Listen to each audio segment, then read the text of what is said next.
Olá! Hoje a gente vai mergulhar num dos tecidos mais importantes do nosso corpo. Um que às vezes a gente nem para pensar. Ele está em todo lugar, nos cobrindo por fora, forrando por dentro, agindo como nosso primeiro grande escudo. Vamos juntos descobrir os segredos dessa barreira protetora? Já parou para pensar nisso? O que de fato separa o nosso corpo do mundo lá fora? A resposta é mais complexa do que só a pele. Existe um tecido super especializado que define exatamente onde a gente começa e onde o resto do mundo termina. É sobre ele que vamos falar hoje. Olha só o nosso roteiro de hoje. Primeiro vamos entender o que é essa tal barreira protetora. Depois a gente vai dar um zoom para ver como ela é construída célula por célula.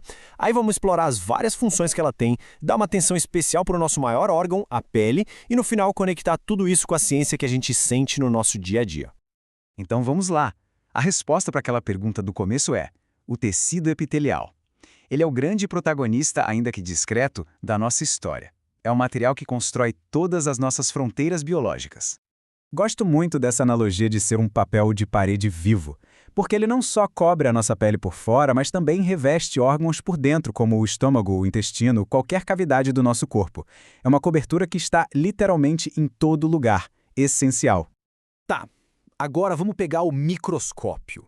Vamos entender como essa barreira é construída, porque o segredo da força dela está justamente na arquitetura, no jeito como as células se organizam. A característica principal é essa aqui: células justapostas. Pensa nelas como tijolinhos numa parede, bem colados uns aos outros, quase sem cimento entre eles. É essa estrutura super compacta que cria uma barreira física tão eficiente, quase impenetrável. Então, resumindo, as características-chave são essas: células super unidas, quase nada de espaço entre elas, sem vasos sanguíneos passando ali no meio e, isso aqui é incrível, uma capacidade altíssima de se regenerar. Sabe aquele arranhão que some em poucos dias? É essa capacidade de regeneração em plena ação. Isso nos leva a uma questão bem interessante, né? Peraí, se o tecido epitelial não tem vasos sanguíneos próprios para levar comida e oxigênio, como é que ele se mantém vivo? E mais, como consegue se regenerar tão rápido?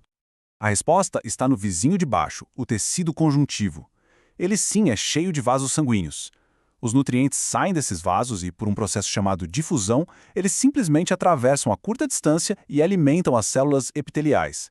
É um sistema de delivery muito engenhoso que mantém nossa barreira sempre funcionando. Mas olha, seria um erro pensar que o tecido epitelial só serve para cobrir e proteger. Na verdade, ele é um tecido super versátil, com uma variedade de funções que é até surpreendente.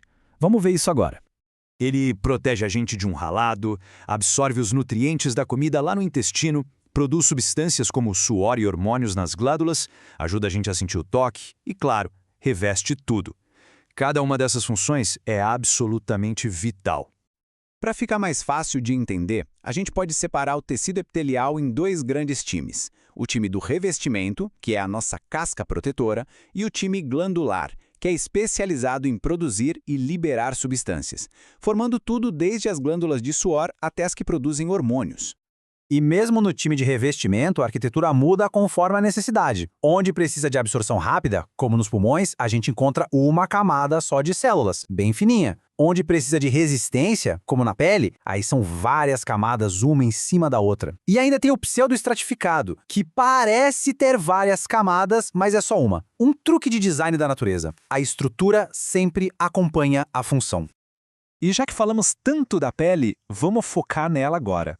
É o nosso maior órgão e o exemplo perfeito de um tecido epitelial de revestimento, estratificado e super especializado. A grande arma secreta da nossa pele é a queratina. É essa proteína que deixa a pele resistente, durinha e, muito importante, impermeável. É como se a gente tivesse uma armadura flexível e à prova d'água embutida no corpo. Além da queratina, a pele tem outras células fantásticas, os melanócitos. Eles são as pequenas fábricas de pigmento do corpo, produzindo a melanina, que é o que dá cor para a nossa pele, para o cabelo, para os olhos.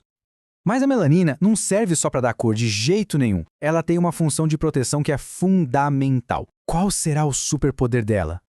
O superpoder da melanina é ser um escudo solar natural.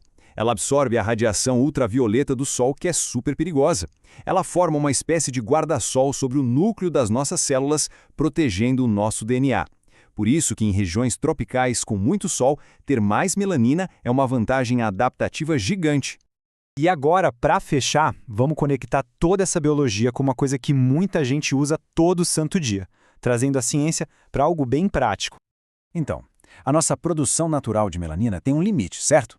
Por isso, a gente precisou criar uma proteção extra. O protetor solar nada mais é do que a ciência aplicada. Uma ajudinha artificial para a função que o nosso tecido epitelial já faz naturalmente. E quando a gente vê aquele número na embalagem, tipo FPS 50, o que ele significa? Basicamente, ele diz que, com o protetor, a pele leva 50 vezes mais tempo para ficar vermelha do que levaria sem proteção nenhuma.